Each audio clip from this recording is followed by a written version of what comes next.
Salut tout le monde. Aujourd'hui, on va parler d'une de mes sagas de livres préférées. Donc je sais pas comment je vais nommer ça parce que c'est pas un seul livre, mais plusieurs. Donc c'est une saga qui est pour moi une des meilleures. Voilà.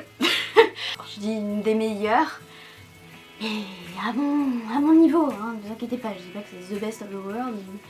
Enfin, c'est ce que j'aime dire, mais bref. Enfin bref.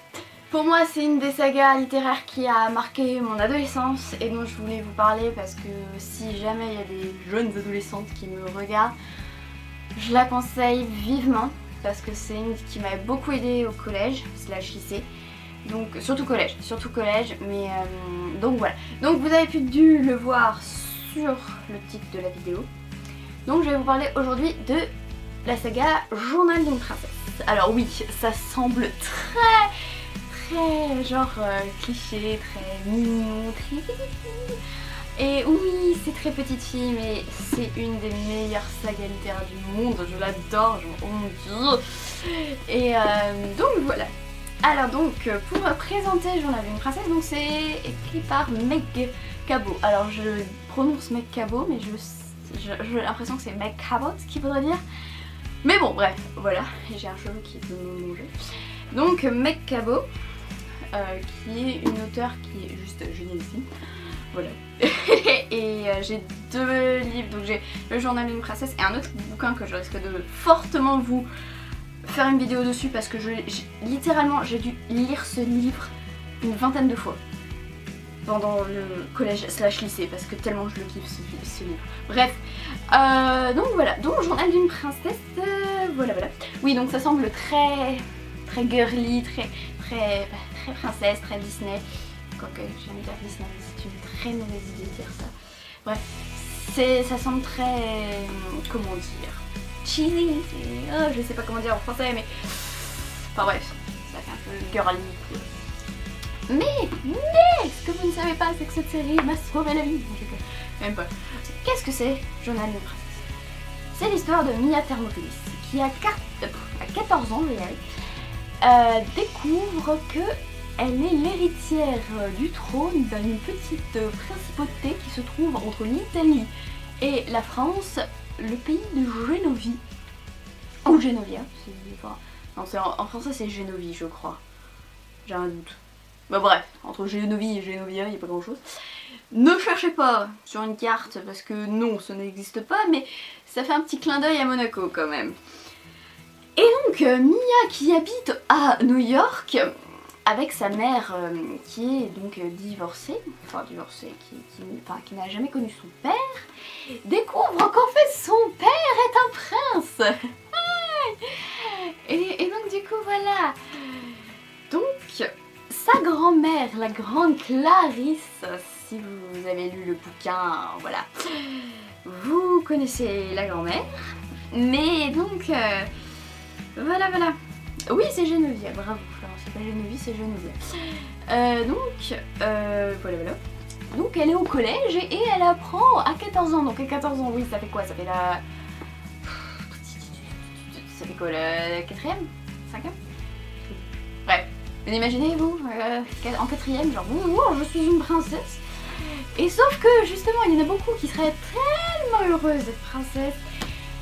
Sauf Mia. Et donc Mia apprend donc à ses dépens qu'elle est l'héritière du trône de Genovia et qu'elle doit apprendre à devenir une princesse. Et donc c'est sa grand-mère, comme je disais, qui vient l'aider. La princesse, non c'est pas la princesse, la reine douairière. Voilà, qu'elle appelle grand-mère.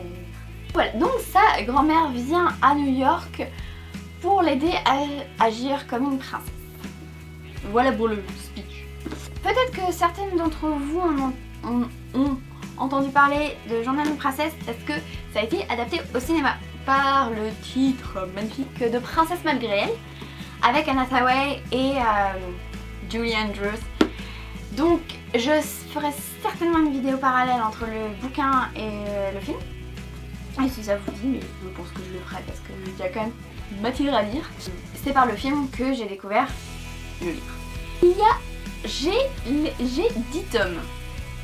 plus le roman d'une princesse qui est le roman que Mia écrit dans le roman. Enfin, parce qu'elle veut devenir écrivaine et au final elle arrive... Spoiler! Elle arrive à sortir son bouquin et Meg Cabot a écrit le bouquin.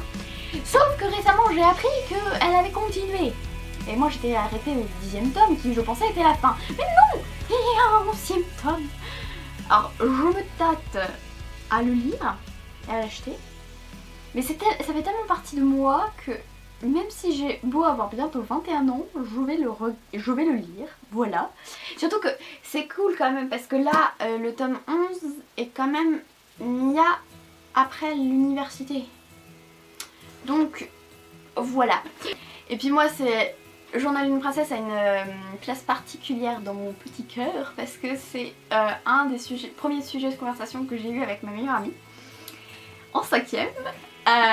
On a découvert en papotant qu'on lisait toutes les deux Journal d'une princesse et ça a été un des sujets qui nous a un peu rapprochés. Et du coup on a passé le nombre de récrés à se raconter mon dieu t'as vu ce qui se passe. Surtout qu'elle avait... Il y a un moment j'avais... Non, à un moment elle avait de l'avance et à un moment j'avais de l'avance donc... Enfin bref. Alors pourquoi j'aime ce livre? Enfin ces livres. Et il faut que je pose ce livre parce que depuis tout à l'heure je le... Bref, pourquoi j'aime cette saga? Alors déjà c'est donc comme je le disais c'est hyper idéal pour les ados, les centres surtout, puisque sur le point de vue... Oh oui c'est ça que j'ai oublié de dire. Oh. Oui. Pourquoi ça s'appelle Journal d'une princesse? Parce que c'est un journal intime. Mais je suis nulle. C'est un journal intime donc c'est un peu du style les liaisons dangereuses. Ça n'est pas un roman épistolaire mais c'est un roman journalistique. Non ça fait un peu bizarre. Bref. C'est en fait par des entrées de journal en fait tous les... En fait c'est pas des chapitres. Les chapitres c'est les entrées en fait du... Tu vois, enfin vous voyez par exemple mardi 23 septembre. Donc voilà, il n'y a pas de chapitre. Donc généralement quand je voulais m'arrêter, je m'arrêtais à une entrée de journal. Bref. Et donc oui, voilà, c'était nul. Je voulais passer à côté du truc le plus principal du bouquin, mais c'était pas grave. Et je disais donc pourquoi j'aime ce bouquin. Donc c'est vrai que c'est idéal pour les adolescentes.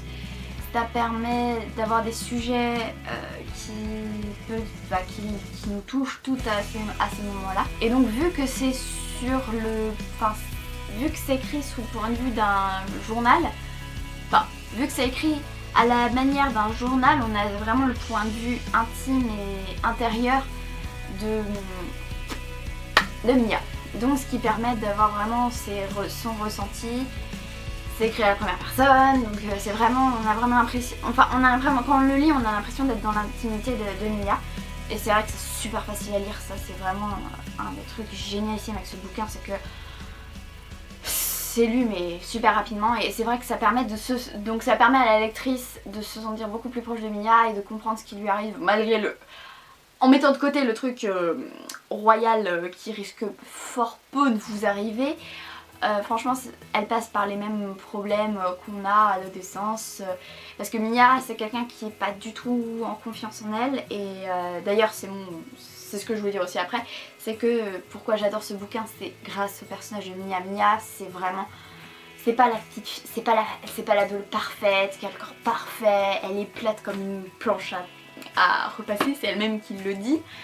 Elle se trouve pas du tout attirante. Ça permet aux lectrices de se sentir super proche du personnage de Mia parce que c'est vraiment la personne qui est pas du tout comment dire parfaite. Elle est pas du tout parfaite, elle a plein de défauts, elle se sent pas aimée, elle est mal dans sa peau, elle a du mal et c'est un peu difficile. Puis là cette situation de bonjour je deviens une princesse en 5 minutes, c'est trop pour elle quoi. Raison aussi pourquoi j'aime ce bouquin, c'est parce que ça se passe à New York. Yay!